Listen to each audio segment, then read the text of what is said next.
زندہ باد زندہ باد، نعرہ تکبیر، نعرہ رسالت۔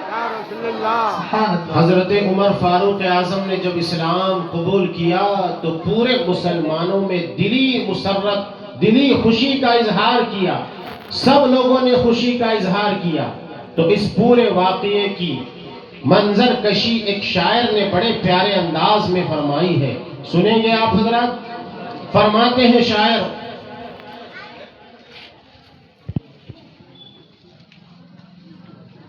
عمر کہاں کسی نے روک کر کہاں چلے ہو اور کدھر مزاج کیوں ہے عرش پر چلے جو قتل کو عمر کہا کسی نے روک کر کہاں چلے ہو اور کدھر مزاج کیوں ہے عرش پر ذرا بہن کی لو خبر فدا ہے وہ رسول پر ذرا بہن کی لو خبر فدا ہے وہ رسول پر وہ کہہ رہی ہے ہر گھڑی نبی نبی نبی نبی نبی نبی نبی نبی عمر چلے بہن کے گھر یہ دل میں سوچ سوچ کر اڑائیں گے ہم ان کا سر جو ہے نبی کے دین پر عمر چلے بہن کے گھر یہ دل میں سوچ سوچ کر اڑائیں گے ہم ان کا سر جو ہے نبی کے دین پر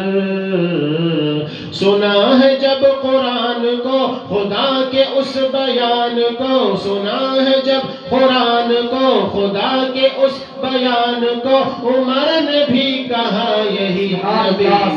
نبی نبی نبی نبی نبی نبی نبی نبی نبی نبی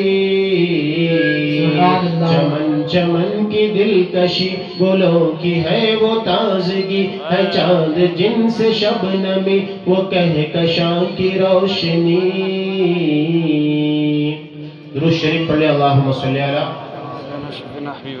میرے نبی نے عرض کیا تھا رب کی بارگاہ میں اللہم اعز الاسلام بعمر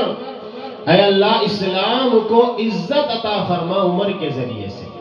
یعنی کسی کی شخصیت کا بھی بڑا اثر اور روب و دبدبہ ہوتا ہے جب کوئی شخصیت اچھی ہو جس کی عزت لوگوں میں ہو اگر وہ کسی قوم کی طرف کسی کی طرفداری کرتی ہے تو اس قوم کی عزت بڑھ جاتی ہے تو حضرت عمر بڑے بہادر تھے مکے میں جب اسلام قبول کیا قبول کرنے کے بعد چلے باہر جا کر سب سے پہلے ابو جہل کے دروازے کو کھٹکھٹایا کہا کون کہا اے مامو جان باہر نکلو میں عمر ہوں سب ان لوگوں نے مل کر کہاں بھیجا تھا حضور کو قتل کرنے کے لیے گردن لانے کے لیے بھیجا تھا خود اپنی گردن کو مصطفیٰ کے قدموں میں ڈال دیا یہ ہوتا ہے سنو لوگ آج کہتے ہیں کہ اسلام تلوار کی زور پر پھیلا ہے اسلام تلوار کی زور پر پھیلا ہے سنو مسلمانوں اسلام کو مٹانے کے لیے اسلام کے بانی کو مٹانے کے لیے تلوار لے کر کون آئے تھے حضرت عمر آئے تھے عمر کے ہاتھ میں تلوار تھی جو اسلام کے بانی ہیں ان کے ہاتھ میں تلوار نہیں تھی ان کے ہاتھ میں قرآن تھا تو پتہ کیا چلا مٹانے والے تلوار لے کر جاتے ہیں اور دین پھیلانے والے قرآن کی باتیں بتاتے ہیں دین کی باتیں حضور نے بتائی کلمہ پڑھایا گئے تھے یہ تلوار لے کر تلوار وہیں چھوڑی اور آئے ابو جہل کے دروازے پر ابو جہل کو پتا چل گیا تھا میٹنگ کینسل ہو گئی میٹنگ میں پتا چل گیا جن کو ہم نے بھیجا تھا مارنے کے لیے وہ خود مصطفیٰ جان رحمت کا انہوں نے کلمہ پڑھ لیا ہے اب پریشان ہو گیا ابو جہل غصے میں تھا دروازے پر دستک دی ابو جہل مامو جان باہر آؤ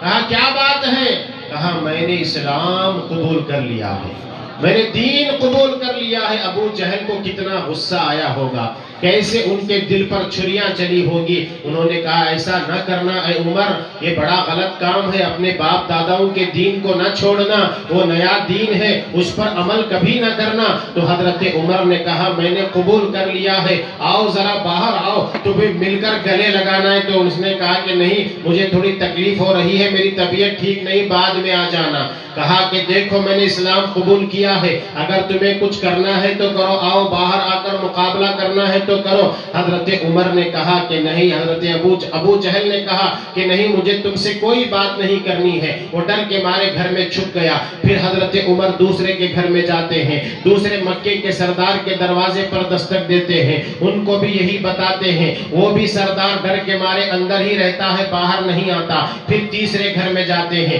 چوتھے گھر میں جاتے ہیں، ایک ایک گھر میں جا کر دستک دے دے کر کے بتاتے ہیں کہ میں عمر ہوں، عمر بن خطاب ہوں، میں نے اسلام قبول کر لیا ہے۔ سب سے پہلے اپنے اسلام کو علل اعلان ظاہر کرنے والے، علل اعلان اپنے آپ کو مسلمان کہنے والے اگر کوئی ہیں تو اسلام میں وہ عمر ہے، ورنہ سب نے اپنا ایمان چھپا رکھا تھا، کوئی بھی اپنے آپ کو مسلمان نہیں کہتا تھا، ورنہ مسلمانوں پر ظلم و ستم کے پہاڑ توڑے جا رہے تھے۔ تو ایک شخص ملا، کہا اے عمر یہ کیا کر رہے ہو؟ کیا تمہارا ارادہ گھر گھر جا کر بتانے کا؟ ہاں گھر گھر جا کر بتاؤں گا۔ کہا ایک کام کرو، وہاں سامنے ایک کٹا ہے، چبوترا ہے، وہاں کچھ لوگ بیٹھ کر گپ شپ کرتے ہیں، ان میں ایک آدمی ہے جس کو تم جا کر کے بتاؤ گے نا، وہ کسی کا راز اپنے پاس نہیں رکھتا، وہ پورے مکہ والوں کو سنا دے گا۔ کچھ لوگ ہوتے ہیں جن کی زبان میں ہمیشہ لوگوں کے گلے شکوے رہتے ہیں، جیسے BBC نیوز ہوتا ہے ویسے پورے ورلڈ میں پھیلا دیتے ہیں۔ کہا جاؤ اس آدمی کے پاس جاؤ اور جا کر کے اس کے پاس، اکیلے کے پاس کہہ دو کہ میں نے اسلام قبول کر لیا ہے، ایمان لایا ہے، پھر دیکھنا وہ تمہیں جا کر گھر گھر کہنے کی ضرورت نہیں پڑے گی، وہ ایک انسان ہی کافی ہے، پورے مکے میں خبر کر دے گا۔ تو